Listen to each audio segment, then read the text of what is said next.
أعوذ بالله من الشيطان الرجيم. بسم الله الرحمن الرحيم. الحمد لله الذي أنزل على عبده الكتاب ولم يجعل له عوجا قيما لينذر بأسا شديدا من لدنه ويبشر المؤمنين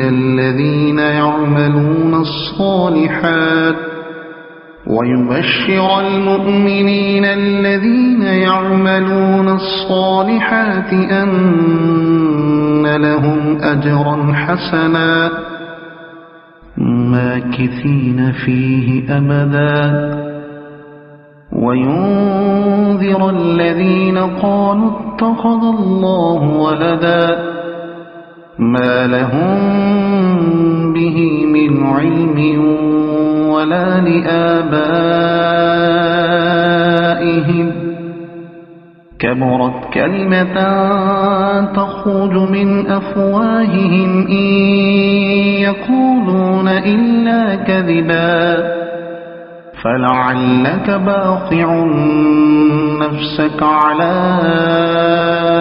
آثارهم إن لم يؤمنوا بهذا الحديث أسفا إنا جعلنا ما على الأرض زينة لها لنبلوهم أيهم أحسن عملا وإنا لجاعلون ما عليها صعيدا جرزا أم حسبت أن أصحاب الكهف والرقيم كانوا من آياتنا عجبا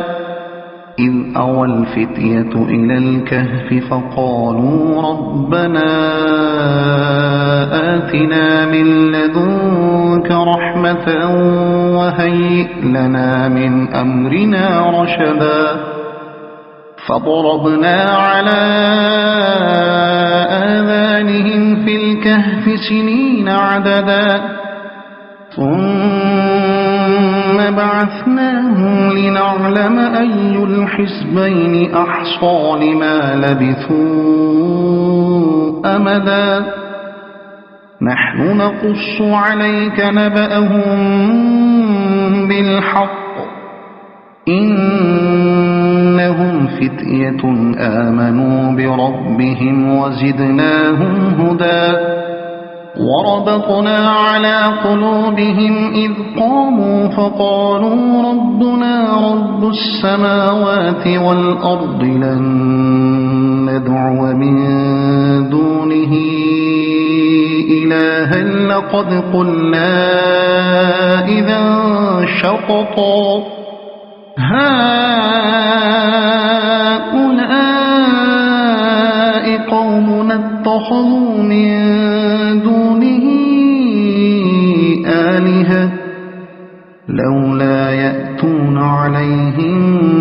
بسلطان بين فمن أظلم ممن افترى على الله كذبا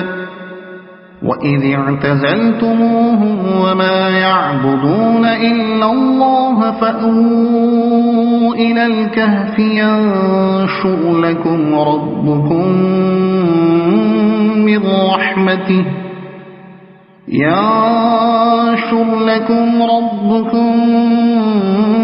من رحمته ويهيئ لكم من أمركم مرفقا وترى الشمس إذا طلعت تزاور عن كهفهم ذات اليمين وإذا غربت تقرضهم ذات الشمال وهم في فجوة منه ذلك من آيات الله من يهد الله فهو المهتد ومن يضلل فلن تجد له وليا مرشدا وتحسبهم أيقاظا وهم رقود نقلبهم ذات اليمين وذات الشمال وكلبهم باسط ذراعيه بالوصيد لو اطلعت عليهم لوليت منهم فرارا ولملئت منهم رعبا وكذلك بعثناهم ليتساءلوا بينهم قال قائل منهم كم لبثتم قالوا لبثنا يوما أو بعض يوم قالوا ربكم أعلم بما لبثتم فابعثوا أحدكم بورقكم هذه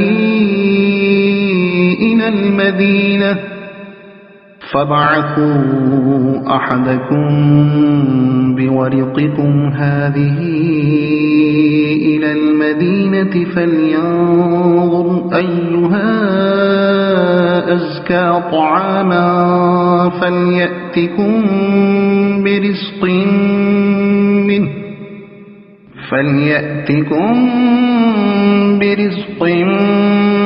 منه وليتلطف ولا يشعرن بكم أحدا إنهم إن يظهروا عليكم يرجموكم أو يعيدوكم في ملتهم ولن تفلحوا إذا أبدا وكذلك أعثرنا عليهم ليعلموا أن وعد الله حق وأن الساعة لا ريب فيها إذ يتنازعون بينهم أمرهم فقالوا بنوا عليهم بنيانا ربهم أعلم بهم قال الذين غلبوا على أمرهم لنتخذن عليهم مسجدا سيقولون ثلاثة رابعهم كلبهم ويقولون خمسة سادسهم كلبهم رجما بالغيب ويقولون سبعة وثامنهم كلبهم قل ربي أعلم بعدتهم ما يعلمهم إلا قليل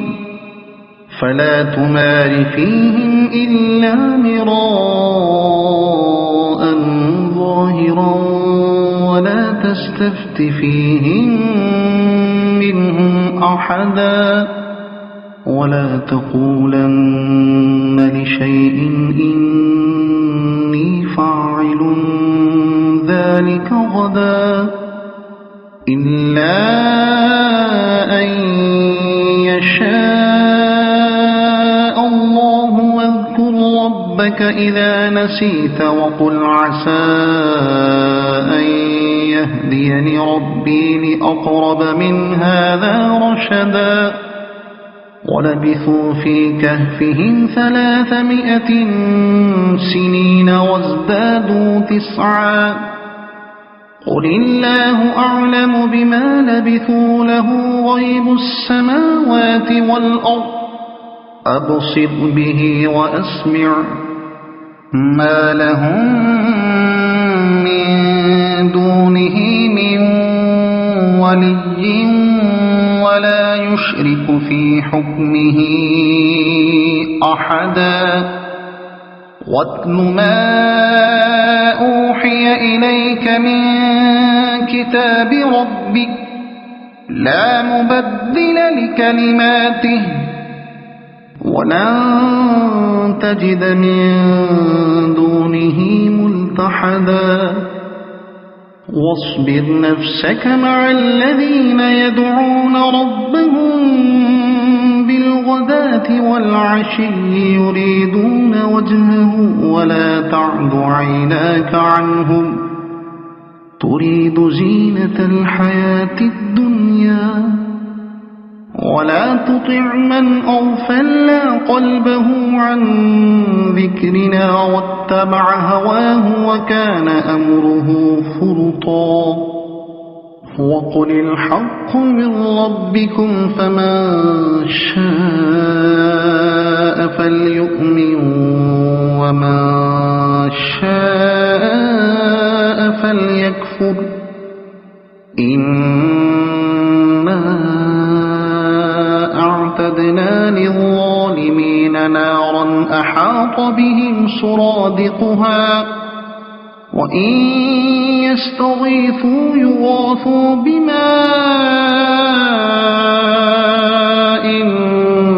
كالمهل يشوي الوجوه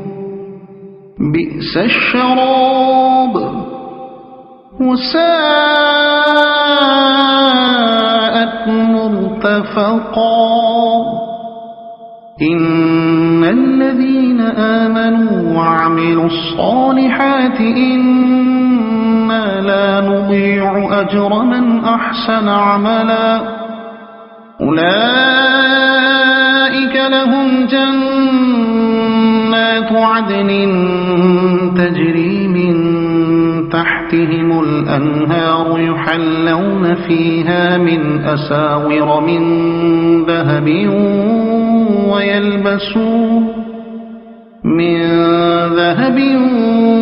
ويلبسون ثيابا خضرا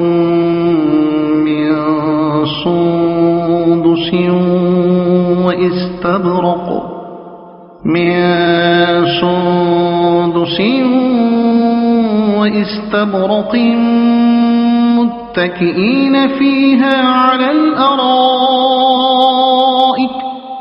واستبرق متكئين فيها على الأرائك نعم الثواب وحسنت مرتفقا واضرب لهم مثل الرجلين جعلنا لأحدهما جنتين من أعناب وحففناهما بنخل وجعلنا بينهما زرعا كلتا الجنتين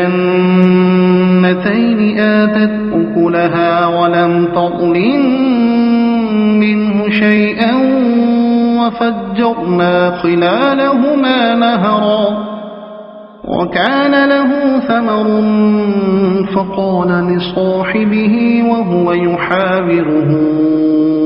أنا أكثر منك مالا وأعز نفرا ودخل جنته وهو ظالم لنفسه قال ما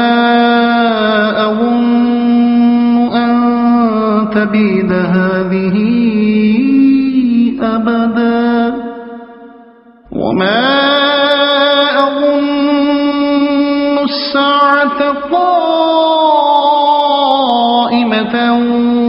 ولئن رددت إلى ربي لأجدن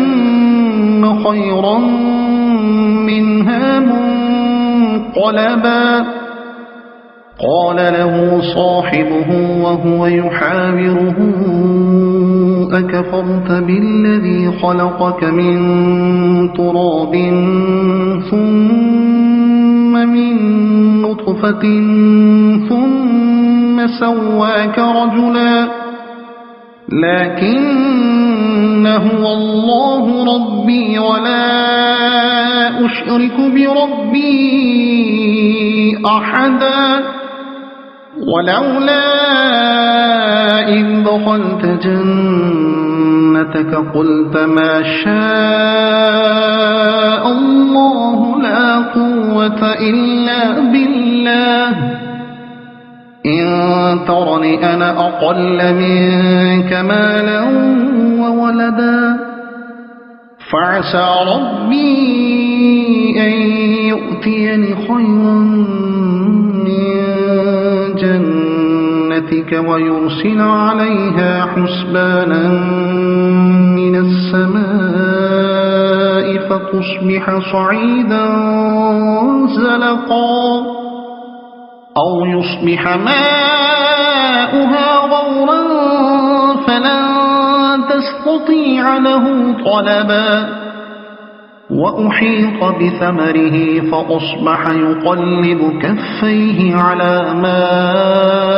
أنفق فيها وهي خاوية على عروشها ويقول يا ليتني لم أشرك بربي أحدا ولم تكن له فئة ينصرونه من دون الله وما كان منتصرا هنالك الولاية لله الحق هو خير ثوابا وخير عقبا واضرب لهم مثل الحياة الدنيا كماء أنزلناه من السماء فاختلط به نبات الأرض فأصبح هشيما تذروه الرياح وكان الله على كل شيء مقتدرا المال والبنون زينة الحياة الدنيا والباقيات الصالحات خير عند ربك ثوابا وخير أملا ويوم نسير الجبال وترى الأرض بارزة وحشرناهم فلم نغادر منهم أحدا وعرضوا على ربك صفا لقد جئتمونا كما خلقناكم أول مرة بل زعمتم أن لن نجعل لكم موعدا ووضع الكتاب فترى المجرمين مشفقين مما فيه ويقولون يا ويلتنا ما لهذا الكتاب لا يغادر صغيرة ولا كبيرة إلا أحصاها ووجدوا ما عملوا حاضرا ولا يظلم ربك أحدا وإذ قلنا للملائكة اسجدوا لآدم فسجدوا إلا إبليس كان من الجن ففسق عن أمر ربه أفتتخذونه وذريته أولياء من دوني وهم لكم عدو بئس للظالمين بدلا ما أشهدتهم خلق السماوات والأرض ولا خلق أنفسهم وما كنت متخذ المضلين عضدا ويوم يقول نادوا شركائي الذين زعمتم فدعوهم فلم يستجيبوا لهم وجعلنا بينهم موبقا ورأى المجرمون النار فظنوا أنهم مواقعوها ولم يجدوا عنها مصرفا ولقد صرفنا في هذا القرآن للناس من كل مثل وكان الإنسان أكثر شيء جدلا وما منع الناس أن يؤمنوا إذ جاءهم الهدى ويستغفروا ربهم إلا أن تأتيهم سنة الأولين إلا أن تأتيهم سنة الأولين أو يأتيهم العذاب قبلا وما نرسل المرسلين إلا مبشرين ومنذرين ويجادل الذين كفروا بالباطل ليدحضوا به الحق واتخذوا آياتي وما أنذروا هزوا ومن أظلم ممن ذكر بآيات ربه فأعرض عنها ونسي ما قدمت يداه إنا جعلنا على قلوبهم أكنة أن يفقهوه وفي آذانهم وقرا وإن تدعهم إلى الهدى فلن يهتدوا إذن أبدا وربك الغفور ذو الرحمة لو يؤاخذهم بما كسبوا لعجل لهم العذاب بل لهم موعد لن يجدوا من دونه موئلا وتلك القرى أهلكناهم لما ظلموا وجعلنا لمهلكهم موعدا وإذ قال موسى لفتاه لا أبرح حتى أبلغ مجمع البحرين أو أمضي حقبا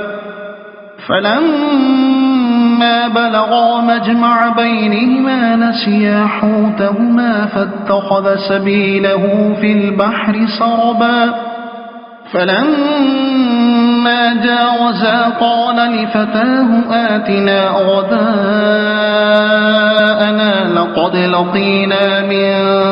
سفرنا هذا نصبا قال أرأيت إذ أوينا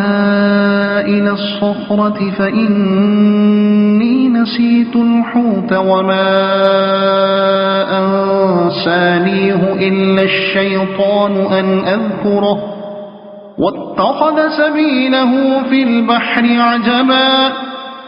قال ذلك ما كنا نبغي فارتدا على آثارهما قصصا فوجدا عبدا من عبادنا آتيناه رحمة من عندنا وعلمناه من لدنا علما قال له موسى هل أتبعك على أن تعلمني مما علمت رشدا قال إنك لن تستطيع معي صبرا وكيف تصبر على ما لم تحط به خبرا قال ستجدني إن شاء الله صابرا ولا أعصي لك أمرا قال فإن اتبعتني فلا تسألني عن شيء حتى أحدث لك منه ذكرا فانطلقا حتى إذا ركبا في السفينة خرقها قال أخرقتها لتغرق أهلها لقد جئت شيئا إمرا قال ألم أقل إنك لن تستطيع معي صبرا قال لا تؤاخذني بما نسيت ولا ترهقني من أمري عسرا فانطلقا حتى إذا لقيا غلاما فقتله قال أقتلت نفسا زكية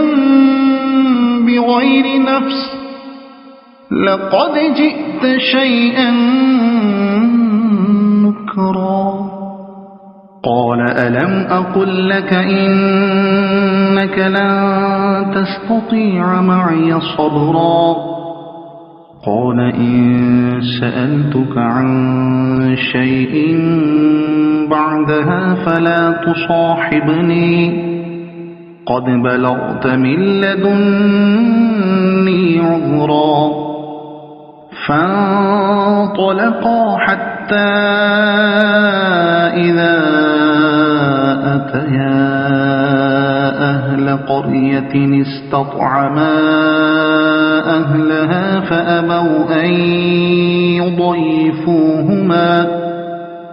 فأبوا أن يضيفوهما فوجدا فيها جدارا يريد أن ينقض فأقامه قال لو شئت لاتخذت عليه أجرا قال هذا فراق بيني وبينك سأنبئك بتأويل ما لم تستطع عليه صبرا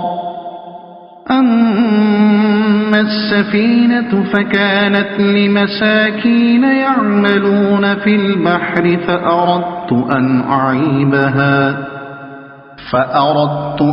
أعيبها وكان وراءهم ملك يأخذ كل سفينة غصبا وأما الغلام فكان أبواه مؤمنين فخشينا أن يرهقهما طغيانا وكفرا فأردنا أن يبدلهما ربهما خيرا منه زكاة وأقرب رحما وأما الجدار فكان لغلامين يتيمين في المدينة وكان تحته كنز لهما وكان أبوهما صالحا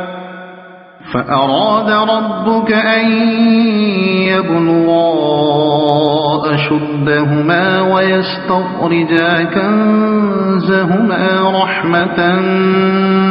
من ربك وما فعلته عن أمري ذلك تأويل ما لم تسطع عليه صبرا ويسألونك عن ذي القرنين قل سأتلو عليكم منه ذكرا إنا مكنا له في الأرض وآتيناه من كل شيء سببا فأتبع سببا إنا مكنا له في الأرض وآتيناه من كل شيء سببا فأتبع سببا حتى إذا بلغ مغرب الشمس وجدها تغرب في عين حمئة ووجد عندها قوما قلنا يا ذا القرنين إما أن تعذب وإما أن تتخذ فيهم حسنا قال أما من ظلم فسوف نعذبه ثم يرد إلى ربه فيعذبه عذابا نكرا وأما من آمن وعمل صالحا فله جزاء الحسنى وسنقول له من أمرنا يسرا ثم أتبع سببا حتى إذا بلغ مطلع الشمس وجدها تطلع على قوم لم نجعل لهم من دونها سترا كذلك وقد أحطنا بما لديه خبرا ثم أتبع سببا حتى إذا بلغ بين السدين وجد من دونهما قوما لا يكادون يفقهون قولا قالوا يا ذا القرنين إن يأجوج ومأجوج مفسدون في الأرض فهل نجعل لك خرجا على أن تجعل بيننا وبينهم سدا قال ما مكني فيه ربي خير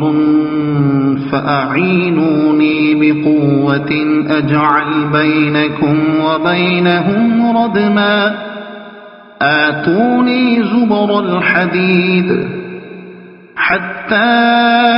إذا ساوى بين الصدفين قال انفخوا حتى إذا جعله نارا قال آتوني أفرغ عليه قطرا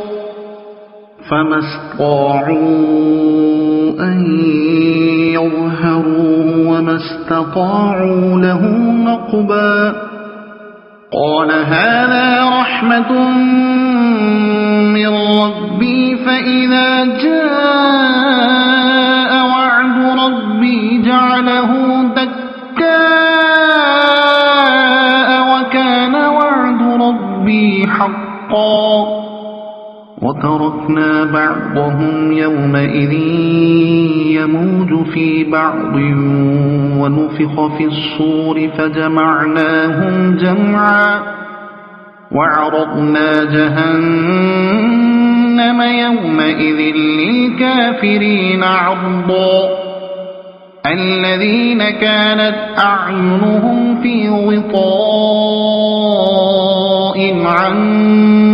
ذكري وكانوا لا يستطيعون سمعا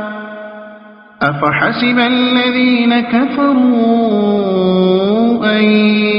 يتخذوا عبادي من دوني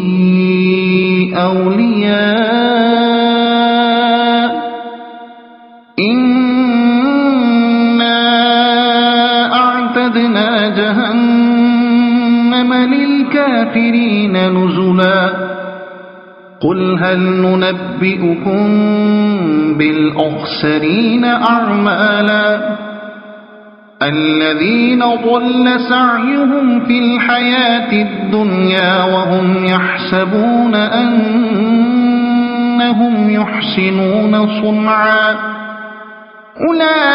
أولئك الذين كفروا بآيات ربهم ولقائه فحبطت أعمالهم فلا نقيم لهم يوم القيامة وزنا ذلك جزاؤهم جهنم بما كفروا واتخذوا آياتي ورسلي هزوا إن الذين آمنوا وعملوا الصالحات كانت لهم جنات الفردوس نزلا خالدين فيها لا يبغون عنها حولا قل لو كان البحر مدادا لكلمات ربي لنفذ البحر قبل أن تنفذ كلمات ربي ولو جئنا بمثله مددا قل إنما أنا بشر مثلكم يوحى إلي أنما إلهكم إله فمن كان يرجو لقاء ربه فليعمل عملا صالحا ولا يشرك بعبادة ربه أحدا. صدق الله العظيم.